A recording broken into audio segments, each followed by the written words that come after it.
versículo de número 1. Diz assim: tendo saído dali, Jesus foi para a sua terra, e os seus discípulos o acompanharam. Chegando o sábado, começou a ensinar na sinagoga, e muitos, ouvindo-o, se maravilhavam, dizendo: de onde lhe vem tudo isso? Que sabedoria é esta que lhe foi dada? E como se fazem tais maravilhas por suas mãos? Não é este o carpinteiro, o filho de Maria, irmão de Tiago, José, Judas e Simão? E as suas irmãs não vivem aqui entre nós? E escandalizavam-se por causa dele. Jesus, porém, lhes disse: nenhum profeta desprezado, a não ser na sua terra, entre os seus parentes, na sua casa. E não pôde fazer ali nenhum milagre, a não ser curar uns poucos doentes, impondo-lhe as mãos. E admirava-se da incredulidade deles. Querido, nós vemos aqui pessoas que estavam no lugar aonde Deus estava. Eu posso estar no lugar aonde Deus está, mas isso não significa que Deus vai fazer um milagre na minha vida.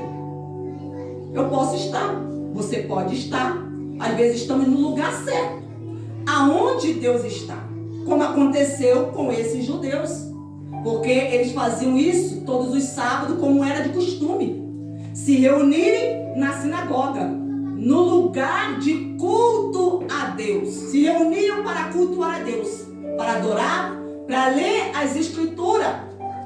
E ali estava Deus. Deus através de Cristo. Deus estava ali, no meio do culto daquela congregação.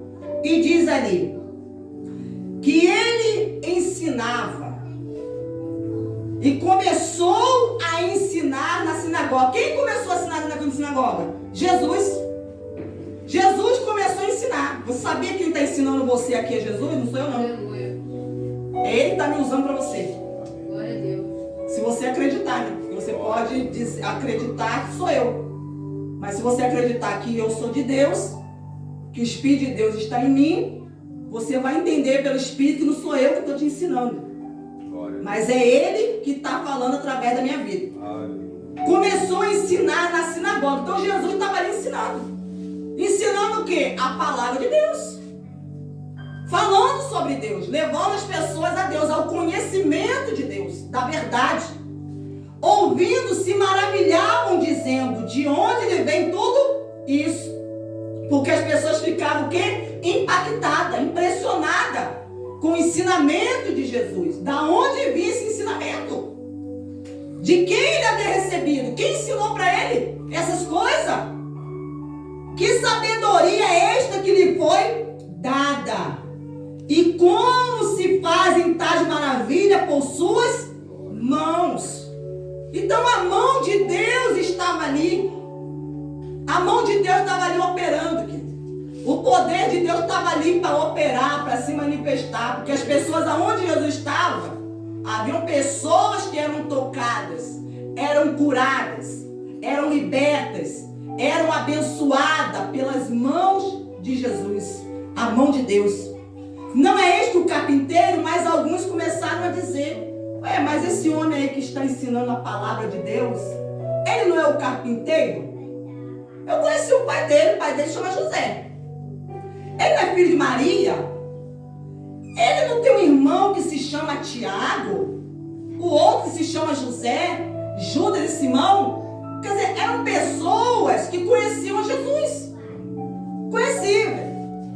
Porque Jesus estava numa sinagoga em Nazaré, na cidade onde ele foi criado. Então as pessoas conheciam ele, conviviam com ele. E assim, e as suas irmãs não vivem aqui entre nós? E escandalizavam-se por causa dele. Então as pessoas começaram a ficar chocadas. Ficavam ofendidas. Mas como que pode? Eu conheço esse homem, eu conheço a sua mãe, as suas irmãs, seus irmãos. Como que pode uma coisa dessa? E as pessoas não entendiam, não aceitavam, porque Jesus dizia ser o Filho de Deus. E eles então rejeitavam, não aceitavam. Como ele pode dizer ser Filho de Deus se eu conheci o pai dele que se chama José? Se eu conheço a sua mãe que se chama Maria, como é que ele é Filho de Deus? Ele não é Filho de Deus. Então se escandalizavam-se por causa dele. Jesus, porém, lhes disse: nenhum profeta desprezado a não ser na sua terra, entre os seus parentes na sua casa, não pode fazer ali nenhum milagre. Jesus estava ali, Deus estava ali através do seu filho, da pessoa de Jesus, querendo fazer milagre, irmão. Querendo fazer milagre. Mas por que não pôde fazer milagre? A não ser curar os poucos doentes, impondo-lhe as mãos. E admirava-se da incredulidade dele. A causa que estava impedindo de Jesus fazer o milagre é incredulidade. Incredulidade. Eu preciso tomar cuidado, nós precisamos tomar cuidado com isso. Porque o crente, ele pode se tornar incrédulo. Ele pode se tornar incrédulo. Isso é um paradoxo, mas pode acontecer. A pessoa que é crente se tornar incrédulo. E a incredulidade, ela impede a ação de Deus, a manifestação de Deus. Eu vou te dar um exemplo dentro da palavra. Quando aconteceu com aqueles 10 espias, 12 foram enviados à terra prometida de Canaã, mas apenas 2 creram, manteram-se firmes, acreditando na promessa de Deus. Mas 10, querido, voltaram incrédulos.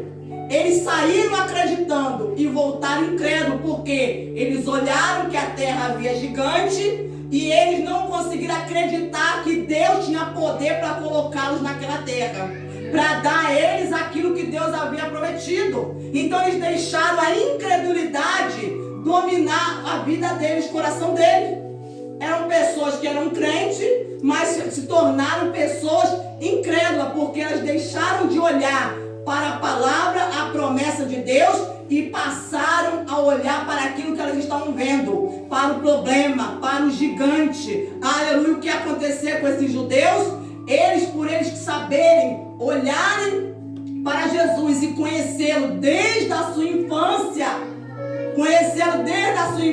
ter convivido com eles e com a sua família, eles não acreditaram que Jesus era o enviado de Deus, era o Filho de Deus.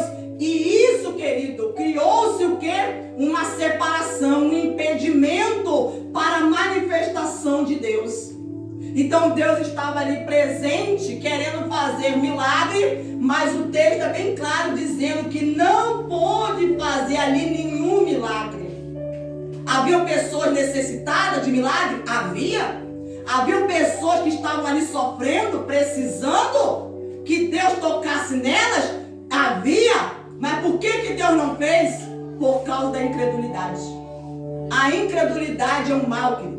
É um mal que tem impedido as pessoas de receberem aquilo que Deus tem para elas. Porque elas ficam, às vezes, olhando, aleluia, para a aparência das pessoas. Eu conheço a pessoa.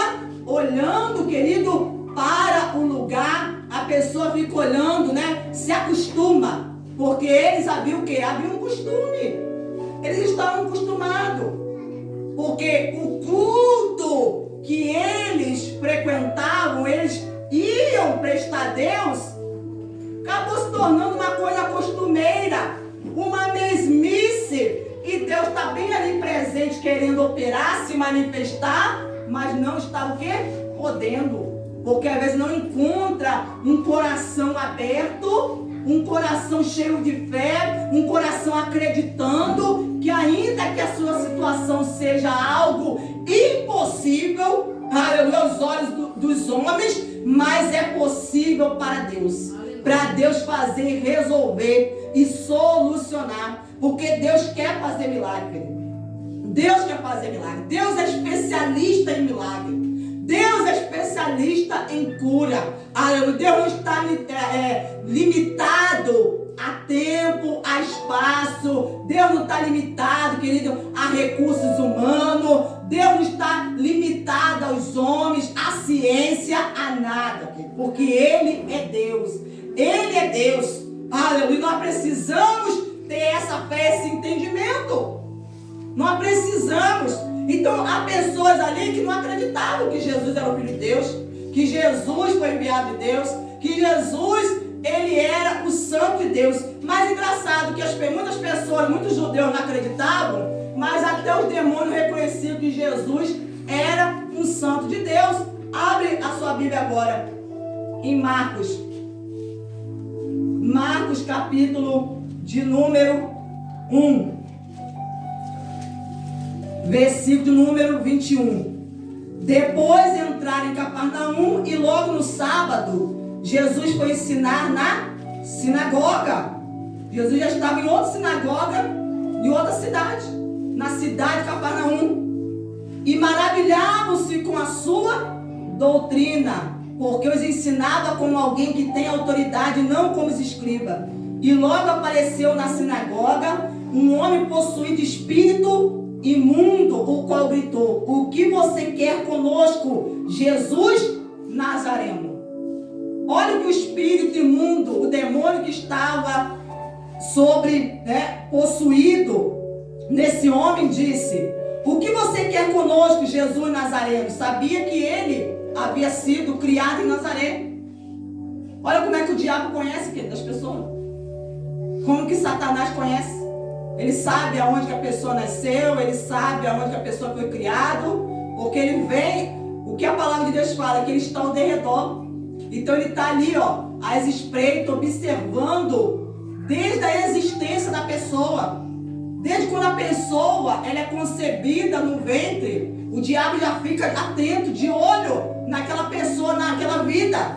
E ele fala: o que você quer conosco, Jesus Nazareno? Você veio para nos destruir? Sei muito bem quem você é, o Santo de Deus. Os judeus não acreditavam que Jesus era o Santo de Deus. Mas o diabo, quando estava na presença de Jesus, reconheceu quem Jesus é. Ele é o Santo de Deus. Ainda que os homens não reconheçam, querido, mas o importante é que o mundo espiritual reconheça. Porque é o mundo espiritual que vai determinar sobre o mundo físico, terreno, querido. É o mundo espiritual que determina. É o que acontece no mundo espiritual que vai determinar aqui, no mundo físico, no mundo dos homens. Aleluia. Então, o diabo, quando viu Jesus, já se prostrou e disse: eu sei quem bem que você é o Santo de Deus. Olha como é que o diabo sabia que Jesus tinha uma vida santificada aqui. O diabo sabe quem tem uma vida santificada e não. O diabo sabe quem se santifica e quem não se santifica. O diabo sabe quando a pessoa, às vezes, fica colocando seus olhos naquilo que é mal. E quando a pessoa, querida, ela santifica os seus olhos. Não vou ver isso, porque isso não me convém ficar vendo esse tipo de coisa. Isso não vai me acrescentar nada na minha fé, no meu relacionamento com Deus. Isso só vai me prejudicar, vai contaminar a minha visão, meu modo de ver as coisas. Então o diabo sabe. Aqueles que se santificam, aqueles que refreiam a sua língua, aqueles que pedem a Deus: Senhor, põe um guarda na minha boca, para que eu não venha pecar com os meus lábios, como disse o salmista Davi. Na oração ele pedia: Senhor, põe um guarda em minha boca, para que quando eu estiver na presença do ímpio, eu não venha falar algo que eu venha pecar, não. Eu venho estar em vigilância com meus lábios. E quantos, queridas vezes, por não santificar na presença do ímpio, do incrédulo, acaba falando coisa que não deveria? E às vezes aquele que é ímpio, que é incrédulo, fica só observando: ué, essa pessoa não é crente? Essa pessoa não é de Deus? Essa pessoa não tem o Espírito Santo? E como é que ela fala essas coisas? Porque a pessoa está observando. Aleluia. Então por isso nós precisamos ter uma vida de santidade. Porque Jesus tinha uma vida santa. Jesus vivia uma vida de comunhão com Deus. Jesus vivia uma vida separada. Porque ele veio como homem, mas precisou depender do Espírito Santo. Porque após ele ser batizado nas águas, diz a palavra que o Espírito Santo desceu e veio como pomba e repousou sobre Jesus. Que Jesus então precisou depender do Espírito Santo. Aleluia. E nós precisamos também depender do Espírito Santo, porque ele é um Espírito que é santo. Ele não é igual ao diabo, que é um espírito imundo que habita no meio do coração que está sujo, não. o Espírito Santo para habitar em nossa vida, primeiro ele limpa a casa. Ele entra, ele varre, ele limpa, ele organiza para que ele possa entrar e habitar em nossas vidas. Aleluia. Então o diabo, ele reconheceu que Jesus, ele era um santo de Deus, que Jesus tinha uma vida santa, uma conduta santa. Jesus não estava envolvido em coisas erradas aqui, andando com pessoas erradas não, com mais companhia não. Quando Jesus se aproximava de algum pecador, de algum publicano, alguma prostituta, ele se aproximava com a intenção de quê? De salvar. Ele se aproximava com a intenção de ensinar a palavra de Deus, de levar a pessoa a Deus. Ele se aproximava com a intenção, com mais intenções. Ele se aproximava com a intenção de jogar a conversa fora. Não tenho o que fazer, vou conversar ali com o fulano. Não, ele não se aproximava desse jeito não, filho. Ele se aproximava com a intenção de levar a pessoa ao reino de Deus, de levar a pessoa a Deus, a uma transformação, a uma mudança de vida. Glórias a Deus. Olha o que diz aqui em João. João capítulo de número 17. João 17. Versículo de número 17. Que diz assim, santifica-os na verdade, a tua palavra é a verdade. Olha como nós somos santificados. Jesus fazendo uma oração sacerdotal. Antes da sua crucificação, ele fez essa oração ao Pai, pedindo ao Pai, santifica-os na verdade. A pessoa que quer santificar, ela se santifica na verdade. É a verdade que traz a santificação. Porque a verdade, ela é a água que limpa, que purifica. É ela que vai lavar a pessoa. Ela vai arrancar, vai remover toda a sujeira, toda a contaminação na alma, no espírito, no corpo. Ela vai tirar tudo o que não presta. É a palavra que vai vir, vai libertar, vai limpar. Santifica-os na verdade, a tua palavra é a verdade. Assim como tu me enviaste ao mundo, também eu os enviei ao mundo. E a favor deles eu me santifico, para que eles também sejam santificados na verdade. Olha o que Jesus falou, irmão, como é profundo. Ele falou, e a favor deles. Deles quem? Dos discípulos. Porque não era apenas os discípulos, os 12, que seguiam a Cristo, não. Havia inúmeros discípulos, além dos 12. Mas quando Jesus está fazendo essa intercessão, nós estávamos incluídos aqui nessa intercessão. Nós nem existíamos, mas já estávamos incluídos nessa intercessão. Essa oração que Jesus fez, ele fez também pensando em nós. E ele falou, a favor deles, por causa deles, daqueles que são discípulos, daqueles que vão crer no Senhor, Pai, por meu intermédio, a favor dessas pessoas, eu me santifico. Ele falou, eu me santifico a mim mesmo. Ele se santificava para ter comunhão com o Pai, através do Espírito Santo. E ele falou, eu me santifico também em favor deles. Porque eu estando santificado, e eles se relacionando comigo, eles serão também santificados. Eles serão santificados, querido. Se você santifica, a pessoa que se relaciona com você, e ela começa a conviver contigo, dar ouvido a você, ela vai ser santificada. Ela vai ser santificada. Se ela der ouvido as palavras que Deus colocar na tua boca, os conselhos que você der. Então essa pessoa que você convive vai, como diz lá em 1 Coríntios 7, que a mulher santa santifica o quê? O seu marido. A mulher que é santa, a mulher que se separou para Deus, para ter uma vida com Deus, olha o poder da santificação, irmão. O poder da santificação tem um poder de influenciar, um poder de atrair as pessoas a Deus. Jesus santificava a favor do seu relacionamento com o Pai, através do Espírito Santo, mas também por causa dos discípulos. E eles estavam sendo santificados por causa da vida e santificação de Jesus.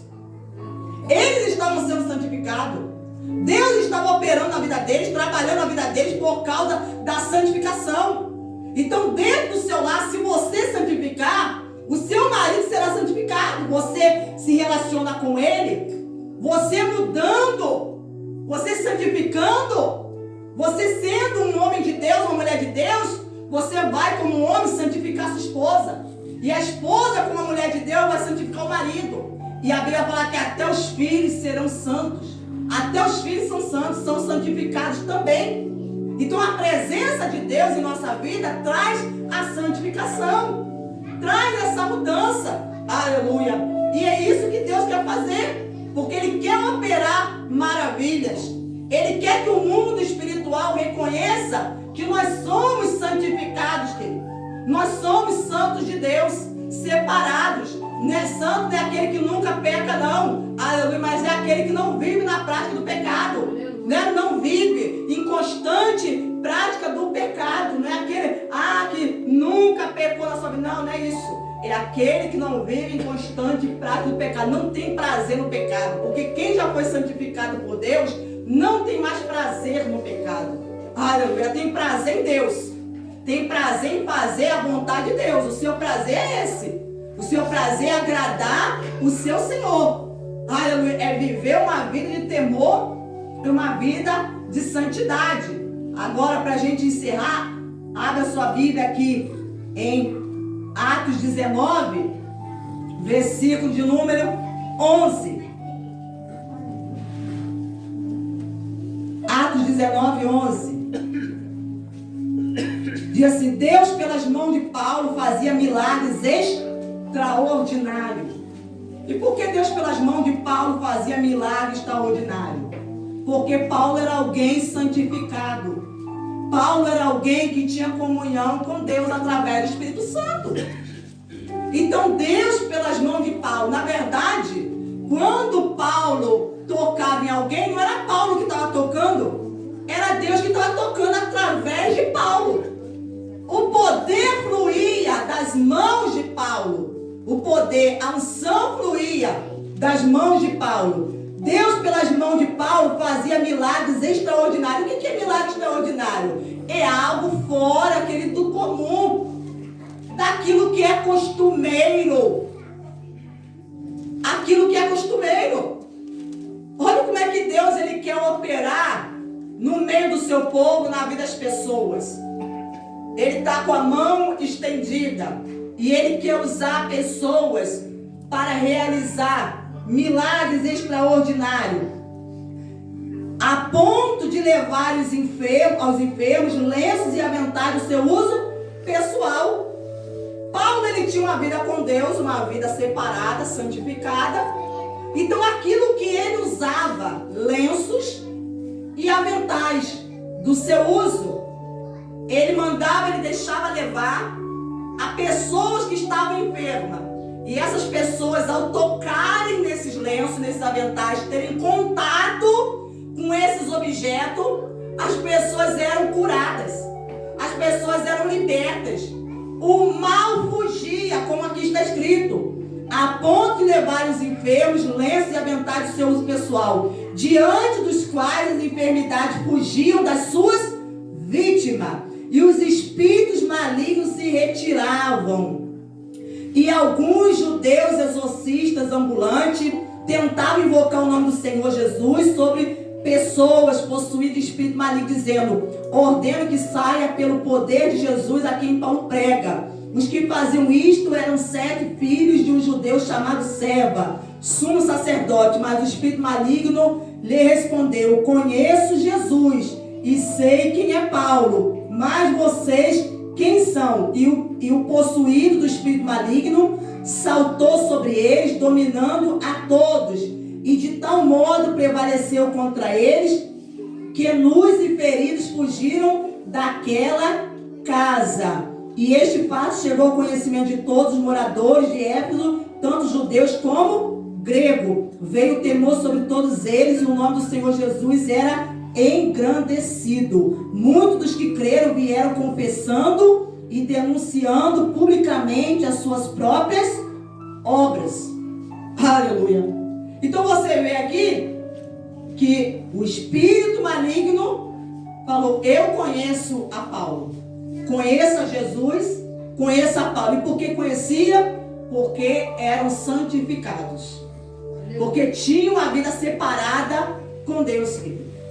E Deus, por intermédio tanto de Jesus como de Paulo, fazia o que? Milagres extraordinários, aquilo que era fora do comum. Então o que acontece? Nós queremos que ver Deus operar, mas às vezes não queremos nos santificar, não queremos investir na nossa vida, nosso relacionamento para com Deus. Queremos que Deus nos ouça, atenda às nossas petições, mas não queremos investir nesse relacionamento. Às vezes passamos 10 minutos com Deus em oração e às vezes achamos que estamos fazendo muito. Às vezes o tempo que saímos da nossa casa para estarmos aqui cultuando a Deus, pensamos que estamos fazendo muito. Aleluia! Mas não conseguimos perceber que nós precisamos ter uma vida com Deus, uma vida de entrega, uma vida, querido, de obediência, uma vida de temor ao Senhor, uma vida separada, para que esse Deus que é santo santifique também a nossa vida. E uma vez nós estamos santificados, esse Deus fará maravilhas no nosso meio, querido. Fará maravilha no nosso meio. Aleluia. Ele fará maravilhas, porque essa é a vontade dele. A vontade de Deus é fazer isso. A vontade de Deus é operar. Sabe por que ele falou: eu, Senhor, eu não mudo. Eu não mudo. Muitas pessoas acreditam, pensam que Deus mudou. Não, que Deus perdeu a eficácia do seu poder. Deus não mudou, não. Quem mudou foi as pessoas é que mudam. As pessoas que começam a pensar diferente, as pessoas começam a ter atitude diferente, começam a acreditar em outras coisas, começam a limitar o poder de Deus, a ação de Deus, e isso vai impedindo Deus de se manifestar. Vai impedindo. E Deus, ele quer fazer isso, porque Deus pode curar através de imposição de mão. Deus pode curar através de um elemento que foi santificado, consagrado a Deus. Olha como a pessoa que é santificada, até o que você usa é santificado. Até o que você usa. Se você é uma pessoa santificada, a roupa que você veste é santificada. O sapato que você calça é santificado. A comida, aquele que você compra, é santificado. Os objetos que estão dentro da sua casa é santificado. A sua casa fica santificada. Porque a presença de Deus está onde? Está em você. Então, aonde você chega e coloca a planta dos seus pés, Deus está ali presente. Não foi assim quando Moisés se aproximou do monte e ele presenciou a sarça pegando fogo? E Deus falou: tira a sandália dos seus pés, porque o lugar que você está pisando é um lugar santo, é terra santa. Por que era santo? Por causa da presença de Deus. A presença de Deus traz essa, o quê? A santificação. É uma decisão que nós temos que tomar. É uma decisão. Ou a pessoa vai ficar vivendo de uma forma religiosa como os judeus, né?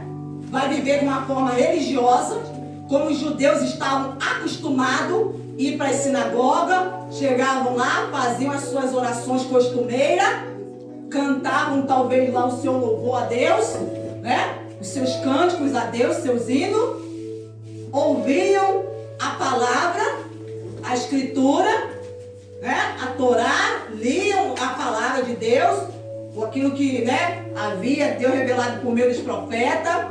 Mas Deus estava querendo fazer o quê? Não, eu quero fazer milagre. Eu quero fazer milagre. Eu quero curar, eu quero libertar, eu quero levantar pessoas que estão caídas, eu quero restaurar casamento, eu quero, querido, transformar vida, eu quero mudar pensamento, eu quero transformar você num filho de Deus, eu quero fazer de você uma testemunha do meu poder, eu quero te enviar, como Jesus falou, assim como o Pai me enviou. eu também quero enviar vocês ao mundo. Eu quero te enviar você no teu trabalho, enviar você a um vizinho seu. Eu quero te enviar você aonde você estuda. Eu quero te enviar aonde o Espírito Santo quiser te levar. Aleluia, para que você seja um instrumento de Deus, assim como Jesus foi. Assim como o apóstolo Paulo foi. Glórias a Deus. Mas para isso precisamos do quê?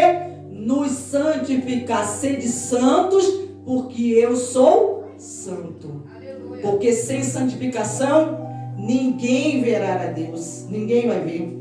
Então, se nós queremos ver a Deus, se santifiquem. Aleluia. Pratique a oração. Pratique o jejum na sua vida.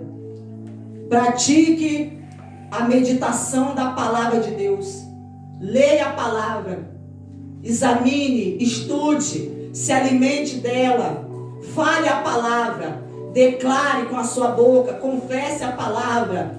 Fale de Jesus. Aleluia. Seja um instrumento de Deus. Seja um canal de bênção na vida das outras pessoas. Glórias a Deus. Não se acostume. Não deixe com que a incredulidade tome conta do seu coração. Não se torne uma pessoa incrédula. Aleluia. E impeça a ação de Deus na sua vida, não. Não deixe com que o pecado impeça a Deus de te atender, de te ouvir e te separar de Deus, não. Mas que você tome a decisão de se santificar em nome de Jesus. Aplaude e glorifica esse Deus. Dê glória a Ele.